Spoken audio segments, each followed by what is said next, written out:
Hi guys, હું મારવણીયા તૃષા જુનાગઢ ગુજરાતથી તમારા બધાનું આપણી સૌની યુટ્યુબ ચેનલ તૃષા કા તડકામાં સ્વાગત કરું છું. મિત્રો, આજે આપણે લચ્છા પરાઠા બનાવવાના છે. એ આપણે બિલકુલ અલગ સ્ટાઇલથી બનાવવાના છે. તો લચ્છા પરાઠા માટે થઈ અને આપણે એક મસાલો તૈયાર કરવાનો છે. તો એ મસાલા માટે મેં 1 ટેબલસ્પૂન જેટલા આખા ધાણા લીધા છે, સૂકેલા આખા ધાણા લીધા છે. એમને ગેસની ફ્લેમ ચાલુ કરીને લોઢી ઉપર આપણે એને ડ્રાય રોસ્ટ કરવાના છે. અને અડધા ટેબલસ્પૂન જેટલું જીરું લીધું છે આખું, અને એ બંનેને થોડા એવા આપણે શેકાવા દેશું. ત્યારબાદ આપણે એમની અંદર 1 ટેબલસ્પૂન જેટલો તલ એડ કરીશું, સફેદ તલ. એ બધાને આપણે સારી રીતે રોસ્ટ કરી લેવાના છે. લગભગ એકાદ મિનિટની અંદર એ સારી રીતે શેકાઈ જશે. અને ત્યારબાદ આપણે એમને એકદમ દરદરા ખાંડણીની અંદર દરદરા જ પીસવાના છે. આપણે મિક્સી જારની અંદર નથી કરવાના.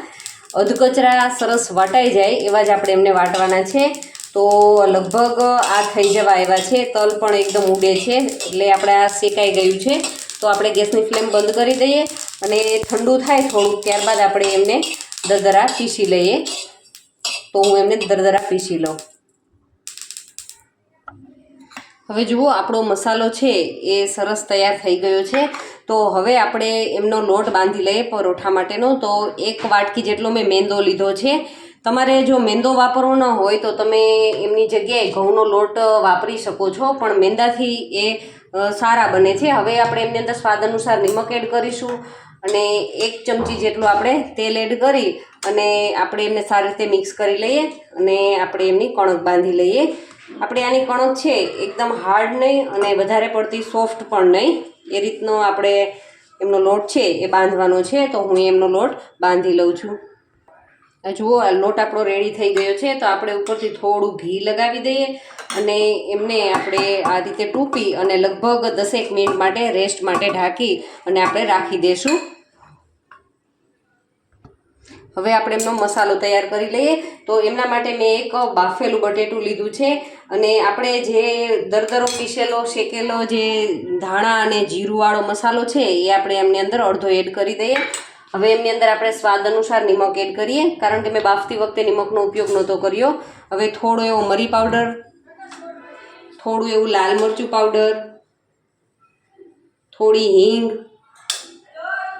હવે આપણે આ બધાની અંદર ધાણા ભાજી નાખી અને સારી રીતે આપણે મિક્સ કરી લઈએ. તો આપણો મસાલો છે એકદમ સરસ તૈયાર થઈ ગયો છે. તો હવે આપણે લોટને ચેક કરી લઈએ. તો લગભગ આપણો લોટ પણ સારી રીતે સેટ થઈ ચૂક્યો છે. તો આપણે એમને વણી લઈએ. હવે આની અંદરથી આપણે આ લોટ છે એની અંદરથી 2 મોટા લુવા કરી અને આપણે એમની રોટલી વણી લેવાની છે. તો આપણે એમાં અટામણની જરૂર રહેશે, તો આપણે થોડો અટામણ લઈ અને આપણે રોટલી છે એને પાતળી એવી રોટલી છે એ તૈયાર કરી લઈએ. તો હું એની રોટલી બનાવી લઉં છું. હવે જુઓ, આપણી રોટલી છે એ તૈયાર થઈ ગઈ છે. તો આપણે આમની ઉપર ઘી લગાવવાનું છે. તો આપણે 7-8 ડ્રોપ્સ ઘીના નાખી અને આ રીતે સારી રીતે આખામાં ફેલાવી દઈએ, સરસ સ્પ્રેડ કરી દઈએ. ને આ રીતે સ્પ્રેડ થઈ જાય ત્યારબાદ આપણે આની ઉપર લોટ છિડકવાનો નથી, આપણે માત્ર ઘી જ લગાવવાનું છે. આ રીતે ઘી લગાવી અને ત્યારબાદ આપણે આમનો આ રીતે રોલ કરી લેવાનો છે. એકદમ ટાઈટ રોલ થાય એ રીતે આખી રોટલીનો વ્યવસ્થિત રોલ બનાવી લેવાનો છે. તો આ રોલ તૈયાર થઈ ગયો છે, તમે જુઓ. હવે આ રોલનું શું કરવાનું છે, તો આપણે એમનું કટિંગ કરવાનું છે. પહેલાં સાઈડ પરથી થોડું કાઢી નાખીએ, જેથી કરીને એનો રોલ છે ઇક્વલ થાય. હવે આમના આપણે આ રીતના લુવા તૈયાર કરવાના છે. આ રીતે લુવા 4 લુવા બને છે એક સરખા. તો એ લુવા તૈયાર કરી અને આપણે આમને આ રીતે પ્રેસ કરી દઈશું. બધાના એ રીતે આપણે તૈયાર કરી લઈએ. તો અંદરથી આપણે તમે જોઈ શકો છો કે એમના પડ છે, લચ્છા છે, એકદમ દેખાય છે. તો આ રીતે આપણે 4-4ના આ રીતે પીસ કરી અને આપણે હવે એક એમાંથી લઈ લઈએ અને આપણે એમને ફરી પાછું વણી લેવાનું છે. તો થોડો અટામણ લઈ અને આપણે એમને વણી લેશું. એ રીતે આપણે બંને લુવાને વણી લેવાના છે. તો હું એમને વણી લઉં. હવે જુઓ, આ બંને રોટલી છે એ એમની વણાઈ અને તૈયાર થઈ ગઈ છે. તો આપણે એકની ઉપર આ રીતે મસાલો છે એ થોડો મસાલો લઈને આ રીતે સ્પ્રેડ કરી દઈએ. આખાની અંદર આપણે સ્પ્રેડ કરવાનું છે. થોડી કિનારી છોડી અને અંદર બધે આપણે એમને સ્પ્રેડ કરી દઈએ અને ત્યારબાદ આપણે જે બીજી રોટલી વણી છે એ બીજી રોટલીને આપણે આમની ઉપર ઢાંકી દેવાની છે અને એને ફરતી કિનારી ઉપરથી આ રીતે દબાવી અને તૈયાર કરવાનું છે. તો એ થઈ ગયા બાદ હવે આપણે એમને ફરી પાછું વણી લઈએ. તો થોડો એવો આપણે લોટ લઈ અટામણનો અને એને હળવે હળવે ધ્યાન રાખી અને વણવાનું છે. તો આ રીતે આપણે એકદમ ધ્યાનથી હળવા હાથે આખી વણી નાખીએ અને આ થોડું એવું આપણે થીક રાખીશું.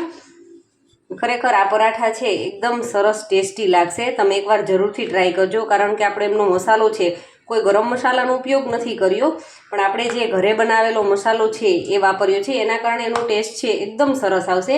તો આપણું પરોઠું છે એ વણાઈને તૈયાર થઈ ગયું છે. તો આપણે એમને હવે ચોળવી લઈએ. તો મેં ગેસની ફ્લેમ ચાલુ કરી અને એમની ઉપર નોનસ્ટિક ગરમ થવા માટે રાખી છે.